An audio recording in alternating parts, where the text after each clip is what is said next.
विवेक तेज रफ्तार में कार चलाते हुए किसी होटल को ढूंढ रहा था, क्योंकि बाहर मूसलाधार तेज बारिश हो रही थी और बादल भी गरज रहे थे। उस वक्त रात के 9 बज रहे थे। थोड़ी दूर आगे जाते ही उसे साइड में एक होटल दिखाई देता है। उसके बाद वो कार को साइड में लगाता है और होटल के अंदर जाने लगता है। अभी वो होटल के अंदर जा ही रहा था कि तभी वहाँ एक बूढ़ा आदमी आ जाता है और उससे कहने लगता है, आज बहुत बुरा होगा, बुरा होगा। वो आएगी, वो आएगी। उसकी बातें सुनकर मुझे लग रहा था कि ये बूढ़ा आदमी पागल है। फिर मैं उसे नज़रअंदाज करते हुए होटल के अंदर चला गया। जब मैं रिसेप्शन पर गया तो वहाँ एक लड़की बैठी थी। उसके बाद मैंने उसे सारी डिटेल देकर उससे चाबी लेकर अपने कमरे की ओर जाने लगा। मुझे कमरा नंबर 13 मिला था।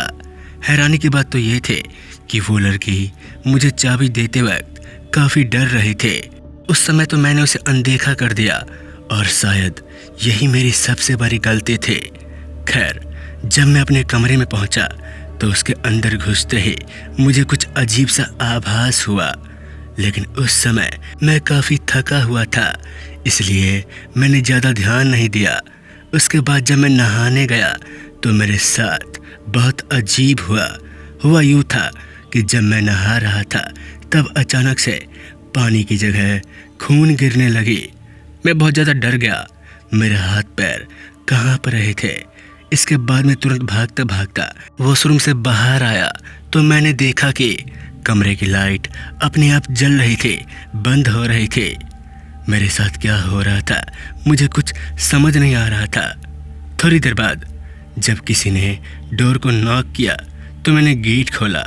उसके बाद पता चला कि वो वेटर था जो खाना देने के लिए आया था।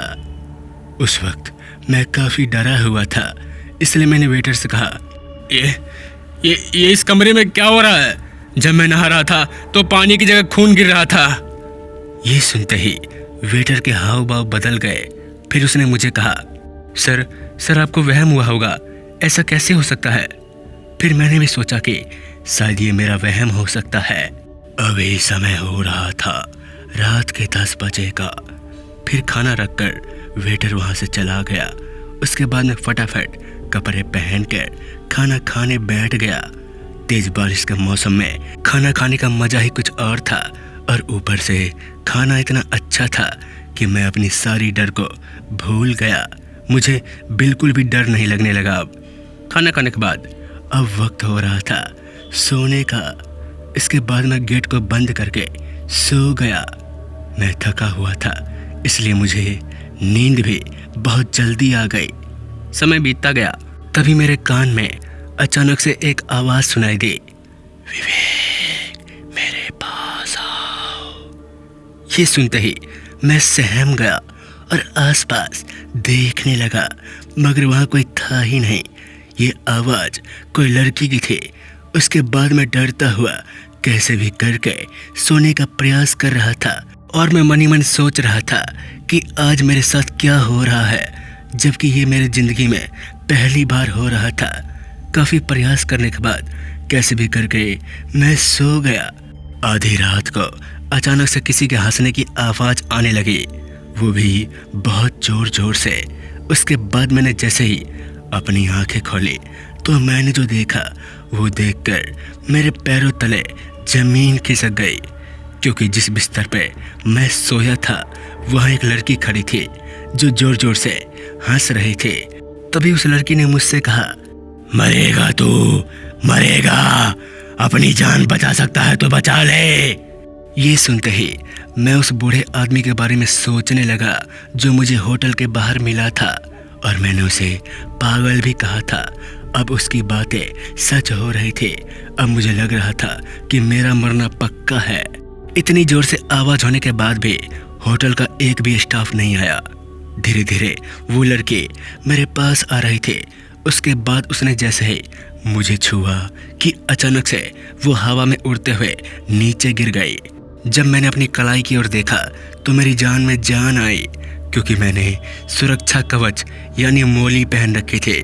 ये कवच मेरी बहन ने बांधी थे, लेकिन उस वक्त मैं इन चीज़ों पर विश्वास नहीं करता था, पर आज इसी ने मेरी जान बचाई। उसके बाद मैं तुरंत भागता हुआ दरवाजे के पास पहुंचा। मैंने काफ़ी प्रयास भी किया, मगर दरवाज़ा खुल ही नहीं रहा था।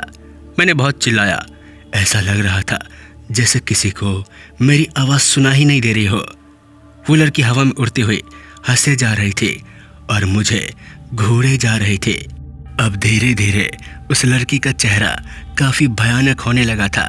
उसके दोनों आंखें लाल हो चुकी थी, उसके बाल हवा में लहरा रहे थे, उसके बड़े बड़े नाखून। ये सब देखकर मेरा हाथ पैर कांपने लगा था। फिर मैंने डर के मारे दरवाज़ा खोलने का काफ़ी प्रयास किया और अंत में दरवाज़ा खुल ही गया, जिसके बाद मेरी जान में जान आई।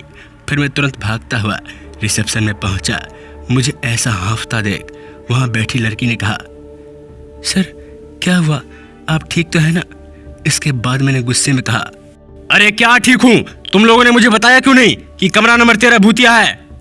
जिसके बाद उस लड़की ने मुझे सॉरी बोलते हुए कहा, सर देखिए प्लीज़ आप चिल्लाइए मत, क्योंकि अभी बहुत सारे लोग सो रहे हैं। ये हमारी गलती है जो हमने आपको बताया नहीं। दरअसल 4 साल पहले यहाँ एक फ्लैट थी जिसमें कमरा नंबर 13 था। उसमें एक लड़की रहती थी जो पढ़ाई के लिए गांव से शहर आई थी। रात के वक्त जब सब लोग सो रहे थे तो पता नहीं कैसे उस लड़की के कमरे में आग लग गई और तड़पने के कारण उसकी मौत हो गई। उसके बाद इस फ्लैट को तोड़कर यहाँ होटल बनाया गया। उसकी ये बातें सुनकर मैं भी काफ़ी हैरान हो गया। अच्छी बात तो ये थी कि उस रात मेरी जान बच गई, मेरे बहन के द्वारा दिए हुए कवच के चलते। अगर वो कवच नहीं होता तो उस रात मेरा मरना तय था। तो दोस्तों, अगर आपको कहानी अच्छी लगे तो हमारे चैनल फियर पॉडकास्ट को लाइक, सब्सक्राइब, शेयर करना ना भूलें। मिलता है इसी डरावनी कहानी के साथ।